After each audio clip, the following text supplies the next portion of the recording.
आप लोग कैसे हैं? मैं आशीष मौर्य एमकेवी यूट्यूब चैनल पर आपका हार्दिक स्वागत करता हूं।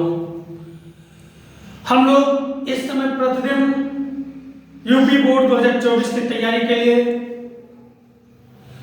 प्रतिदिन अलग अलग विषय पर नए नए टॉपिक के साथ कम समय में क्या हम पढ़ लें कि हम अच्छा नंबर हासिल कर सकें, टॉपर बन सकें और नकारात्मक ऊर्जा की तरफ न बढ़े, हमेशा सकारात्मक ऊर्जा की तरफ कैसे रहे। क्योंकि बहुविकल्पीय तो हमारा आसान है, क्योंकि वन सा एक टॉपिक के है, हम क्वेश्चन पढ़ा, एक शब्द लिख दिया, एक शब्द में आंसर, दो शब्द में आंसर। लेकिन परेशानी वहां होती है जब पूरा पूरा पैराग्राफ लिखना होता है, यानी वर्णात्मक सेकंड, जब कम से कम 150 शब्द में लिखना होता है, या कोई जीवन परिचय लिखना होता है, या निबंध लिखना होता है। इसमें हमको परेशानी होती है। परेशानी क्या होती है कि हम उसको रट्टा मारते हैं, तैयारी नहीं होती है।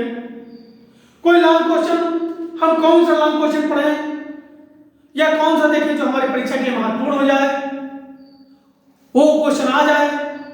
आज मैं ऐसा क्वेश्चन लेकर आया हूं कि आपको वो क्वेश्चन अंत में भी वर्णात्मक फर्स्ट में भी मिल सकता है, लेकिन तोड़ के मिलेगा, और अगर लाइन में मिलता है, वर्णात्मक सेकंड में mमिलता है, तो जोड़ के मिलेगा।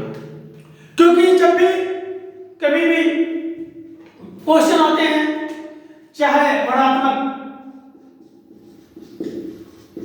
फर्स्ट में हो या वर्णात्मक सेकंड में हो, ये क्या होता है कि आप अक्सर देखे होंगे कि दो क्वेश्चन को जोड़कर एक क्वेश्चन बना जाता है। जैसे मैं अगर उदाहरण लूं तो एक हमारा वर्णात्मक फर्स्ट में आ जाएगा। पहला क्वेश्चन, पियाना संधि कब हुई थी? ब्याना संधि कब हुई थी? दूसरा क्वेश्चन इसी में कि ब्याना संधि का उद्देश्य क्या था? ठीक, ये तो क्वेश्चन है। वर्णात्मक फर्स्ट में पूछना है। अगर यहां नहीं पूछा तो क्या करेगा? पहले ये क्वेश्चन लिखेगा, पीछे इसको लगा देगा, तो ये बना दिया क्या? वर्णात्मक सेकंड। तो हम ऐसे लॉन्ग क्वेश्चन की बात करने वाले हैं जो परीक्षा के दृष्टि से बहुत महत्वपूर्ण है और देश की आजादी में उन्होंने महत्वपूर्ण भूमिका निभाई है, इसलिए वो महत्वपूर्ण और हो जाते हैं। और महत्वपूर्ण इसलिए नहीं है कि केवल वर्णात्मक में आएंगे, महत्वपूर्ण इसलिए बहुविकल्पीय में, मानचित्र में भी आएगा। अब तो बल्ले बल्ले ना, बल्ले बल्ले इसलिए पढ़ेंगे लाख क्वेश्चन, चाहे मानचित्र आ जाए, चाहे बहुविकल्पीय आ जाए, हासिल सब हो जाएगा, चाहे अति में आ जाए। बल्ले बल्ले ना, पढ़ा है यानी निशाना बढ़ाया है और तीर निकल के कई जगह लग गई। बल्ले बल्ले हो ना, कम समय में कैसे पढ़े, आज उसी की चर्चा कर ली है। तो एक हमारा सामाजिक विज्ञान इतिहास में एक चैप्टर है भारत में राष्ट्रवाद, हमने वीडियो डाला है, अब हमारे चैनल पर जाके पढ़ लीजिएगा, और डिस्क्रिप्शन बॉक्स में भी इसको डाल दूंगा, वहां भी ये वीडियो मिल जाएगा, अलग अलग पार्ट में है। तो उसमें आता है क्वेश्चन, गांधी जी के सत्याग्रह पर एक निबंध लिखिए। गांधी जी के सत्याग्रह, चंपारण आंदोलन, खेड़ा आंदोलन या अन्य आंदोलन के बारे में अलग अलग पूछ लेता है। हम इन्हीं के बारे में आज थोड़ा सा चर्चा करेंगे, आपको समझाने का प्रयास करेंगे। तो आप समझना कैसे है, समझना है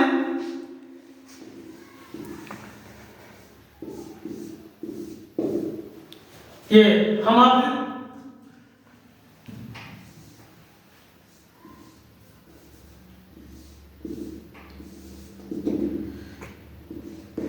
ये गांधी जी यहाँ लाठी लेकर झुककर चलते ही थे, गांधी जी चल रहे हैं और इनके पीछे पीछे हमको क्या करना है, यात्रा करनी है।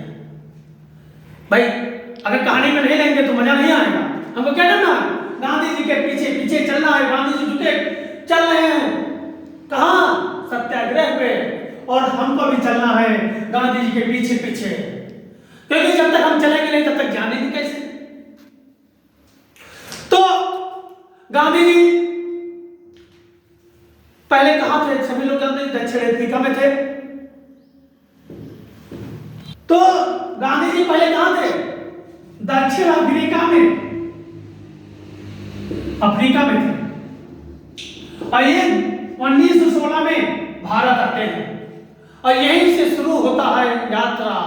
चाहे दांडी यात्रा हो, चाहे चंपारण यात्रा हो, चाहे असहयोग आंदोलन हो, चाहे लाहौर एक्ट की हो बात हो, चाहे जलियांवाला बाग की बात हो, शुरुआत यहीं से होती है।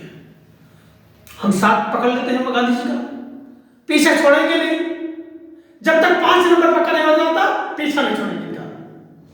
चलिए, लेकिन ये उल्टा हो रहा है। ये देखो गांधी जी उधर जा रहे हैं, जा रहा उल्टा।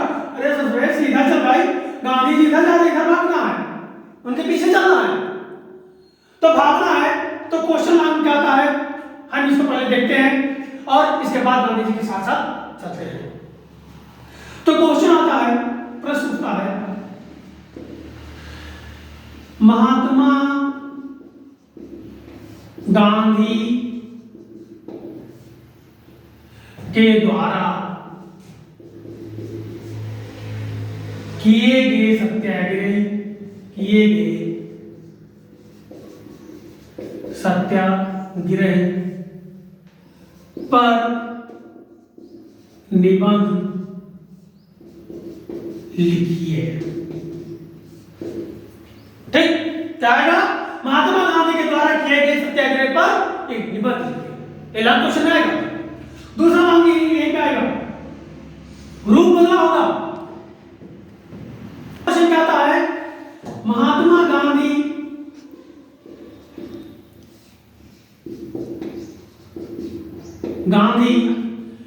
के द्वारा संचालित चंपारण, खेड़ा, अहमदाबाद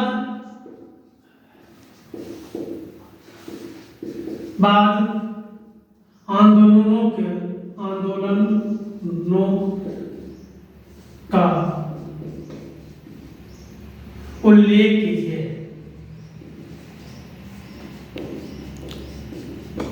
ऐसे सत्याग्रह का अर्थ क्या है और इनके आंदोलन के बारे में बताइए। ऐसे बहुत सारे क्वेश्चन आपको मिलेंगे, आज इसी पे हम चर्चा करेंगे। अगर हो सकता है लगभग 80% आपको ये क्वेश्चन देखने को मिल जाए, तब तक कहोगे सर जी बल्ले बल्ले हो गए।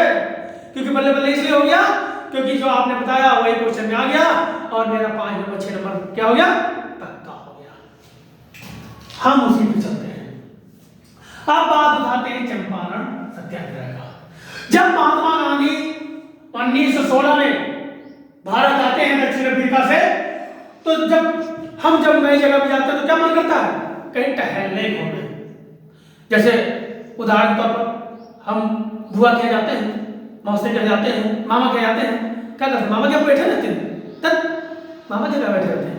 हम तो चले जाते हैं पड़ोसी के यहाँ, देखिए वो कौन सी गली कैसे बन गई है, उधर कौन रहता है, उधर कौन रहता है, क्या करते हैं, घूमते रहते हैं, करते नहीं करते। वैसे महात्मा गांधी ने काम किया कि जब आप दक्षिण अफ्रीका 1916 में आए तो उनको लगा कि अब उनको भारत टहलना चाहिए। और भारत टहलने के लिए डॉक्टर राजेंद्र प्रसाद जी मिल जाते हैं और कृपाणी जी मिल जाते हैं, महादेव देसाई जी मिल जाते हैं, और ये तीनों जी मिलते हैं और ये अपने लॉ लश्कर के साथ महात्मा गांधी। भाई जाहिर बात है, जब कोई गांव में आता है तो उसके जब मामा के जाए किसी जाओ तो आपके पीछे 2-4 मामा या मामी या जो भी रिलेशन में होंगे, भैया दीदी, सभी आपके आगे पीछे लग जाते हैं ना। वैसे महात्मा गांधी के साथ ये सब लोग हो गए और महात्मा गांधी टहलते टहलते पहुंच गए चंपारण।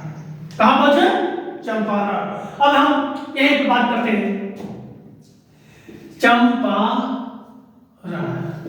और ये चंपारण कहां है? ये बिहार में है। ठीक। और चंपारण में पहुंचते हैं तो देखते हैं किसान बहुत परेशान है। किसान बहुत परेशान है। और महात्मा गांधी जी किसानों को पता लगाते हैं कि परेशान क्यों है, तो पता चलता है कि जो अंग्रेज लोग हैं, वो अंग्रेज लोग इनको नील की खेती करने के लिए विवश कर रखे हैं और उनको जो मूल्य है वो मूल्य नहीं देते हैं, जिससे उनका जीवन यापन बहुत कठिन हो गया। उनकी जो जमीन है वो जमीन की उर्वरा शक्ति धीरे धीरे कम होती जा रही है, उत्पादन भी घट रहा है, आर्थिक स्थिति घट रही है और जो उपज तैयार हो रहा है उसको खरीदने के लिए वो तैयार नहीं है, इसलिए उनकी हालत खराब होती जा रही है। महात्मा गांधी जी अपना एक्शन शुरू कर देते हैं और महात्मा गांधी जैसे अपना एक्शन शुरू करते हैं, अपने कार्रवाई शुरू करते हैं, वैसे चंपारण के जो कमिश्नर होता है, वहां का अधिकारी होता है, वो खड़बड़ा जाता है, यानी परेशान हो जाता है। खड़बड़ाने मत देना कि खड़बड़ा गया, अरे परेशान हो जाता है। अब परेशान होता है और महात्मा गांधी से कहता है कि आप वापस चले जाओ, आप इसमें दखलंदाजी ना करो, नहीं तो हमें कुछ कानून कार्रवाई करनी पड़ेगी। महात्मा गांधी जी कहते हैं, अरे मैं जब दक्षिण अफ्रीका में था वहां लोगों की समस्या का सॉल्व करता था, तो ये तो हमारे पड़ोसी हमारे घर के लोग हैं, इनकी समस्या का समाधान नहीं होगा और तुम बाहर आके हमारे यहाँ दबंगाई करते हो। महात्मा गांधी ने कहा अच्छा। उन्होंने सजा की परवाह बिना किए हुए आंदोलन को, यानी कि कार्रवाई को, अपने जो कार्य कर रहे थे वो तेज कर दिया, आंदोलन तेज कर दिया। जब देखा कि ये डरे नहीं है महात्मा गांधी, आंदोलन तेज कर दिया, तो जो वहां की प्रशासन थी वो झुक गई और झुकने के बाद उसने एक समिति बना दिया किसानों की समस्या के लिए और उस समिति में गांधी जी को सदस्य बनाया। तो ये था चंपारण सत्याग्रह। क्या था? चंपारण सत्याग्रह था। महात्मा गांधी जी ने देखा कि बिहार के किसान की समस्या है तो सॉल्व हो ही रहा है, हो गया है, मतलब जो अंग्रेज लोग थे इस समय उनका जो अपना बता रहे थे कि नील खेती करने के लिए विवश कर थे, वो उससे सहमत हो गया, समिति बना दिया, मुझे सदस्य बना दिया, इनकी समस्या को हम लोग सॉल्व कर लेंगे। अब चलते कहीं दूसरी जगह क्या करते हैं। जब दूसरी जगह बात आई तो कहा अभी तो यार हम अपने गांव नहीं गए हैं, क्योंकि दक्षिण अफ्रीका से आए सीधे हम चंपारण पहुंच गए, हमको तो पहले अपने गांव जाना चाहिए। महात्मा गांधी ने सोचा गांव चले, ये पहुंच जाते हैं खेड़ा। कहां पहुंचते हैं? यहां से, यहां हुआ 1917 में। कब? 1917। 1916 में दक्षिण अफ्रीका से आया टहलने के लिए डॉक्टर राजेंद्र प्रसाद, जीवी कृपलानी और महादेव देसाई मिलते हैं। 1917 में यह पहुंच जाते हैं चंपारण और चंपारण में किसानों की समस्या का समाधान करवाते हैं। इसके बाद वहीं से पहुंचते हैं खेड़ा। कहां पहुंचते हैं? खेड़ा। आप लोग अगर नोट बनाना होगा तो हमारे वीडियो है उसको आप देख लीजिएगा, हमने उसमें पूरा विकल्प किया है। आज हमारा क्या है? रिवीजन करना। हमारा काम क्या है? रिवीजन करना, क्योंकि समय कम बचा हुआ है और कितना अच्छे से हम रिवीजन करें। हमारा उद्देश्य आपको समझाना है, रटाना नहीं। हमारा उद्देश्य क्या है? समझाना।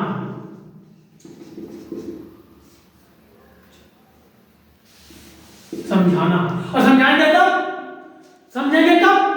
जब महात्मा गांधी के पीछे दौड़ लगाएंगे तभी हमको समझ में आएगा, क्योंकि महात्मा गांधी के पीछे पीछे दौड़ लगाते लगाते जहां जहां महात्मा गांधी जाएंगे वहां वहां चलते जाएंगे और देखते जाएंगे कहानी तरीके से। ठीक है, आइए फिर चलते हैं खेड़ा। चंपारण कह लिया, अब चलते हैं खेड़ा। तो खेड़ा जब यहाँ फाइनल होता है तब कहां पहुंचते हैं? खेड़ा। और जब खेड़ा पहुंचते हैं तो खेड़ा में भी किसानों की समस्या थी और यहाँ किसान की दूसरी समस्या थी।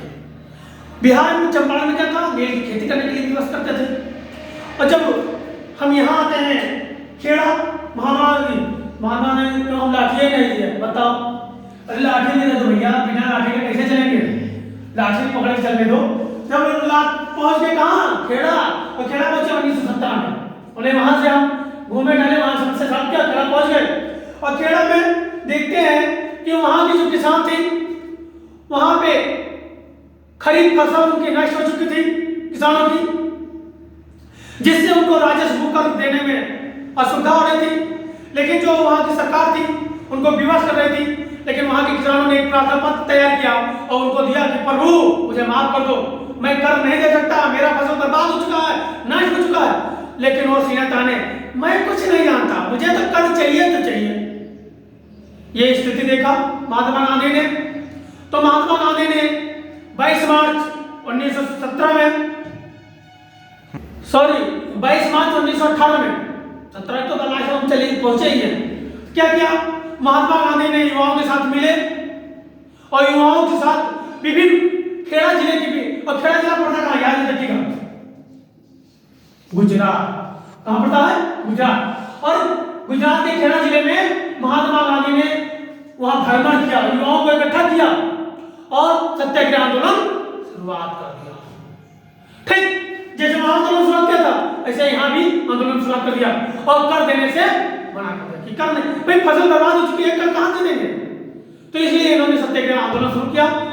तो जब गांधी जी युवाओं को इकट्ठा किया खेड़ा की जिले के और आंदोलन को तेज कर दिया, जिससे सरकार को झुकना पड़ा और इनकी मांग को माननी पड़ी।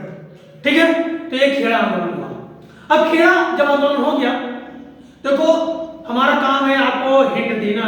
अब परीक्षा में बैठेंगे आप सेंटेंस वाक्य बना के लिख डालेंगे। हमारा काम है समझाना, और समझाना कैसे कि कहानी के रूप में आपको हम समझा डालें। ठीक है, तो हम इसलिए आपको लेकर आए चंपारण, चंपारण के बाद खेड़ा। खेड़ा में 1917 में वहां पे क्या समस्या थी, खरीफ फसल किसानों के ऊपर खराब हो चुके थे, नष्ट हो चुका था, जिससे किसान परेशान थे। लेकिन वहां की सरकार ने भू राजस्व कर लेने के लिए परेशान कर रखी थी। किसान एक प्रार्थना पत्र दिया था कि मैं देने में असमर्थ हूं, लेकिन वहां की सरकार नहीं मान रही थी। तो महात्मा गांधी ने देखा और 22 मार्च 1918 में वहां खेड़ा जिले के तमाम युवाओं से संपर्क किया और आंदोलन को शुरुआत कर दिया था। सरकार को झुकना पड़ा और इनका उद्देश्य, गांधी जी का उद्देश्य पूरा हो गया। अब गांधी जी वहां से थोड़ा आगे बढ़ गए। कहां बढ़ गए? गुजरात में ही।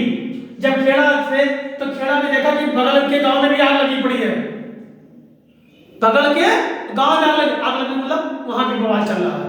तो गांधी जी ने सोचा कि यहाँ की समस्या सॉल्व हो गई है, चंपारण की समस्या सॉल्व हो गई है, तो अहमदाबाद की भी समस्या हम सॉल्व कर दें। तो गुजरात में ही कहां पहुंच गए? अहमदाबाद। कहां पहुंच गए? अहमदाबाद। ठीक, कहां पहुंच गए? अहमदाबाद। अहमदाबाद कब पहुंचे हैं? 1918 में। यहां समस्या क्या थी? यहां मिल मजदूरों की समस्या थी। यहां किसान की समस्या, किसानों की समस्या। ठीक, खेड़ा में भी यही समस्या, यहां भी। लेकिन यहां पे क्या था? मिल मजदूरों की समस्या थी।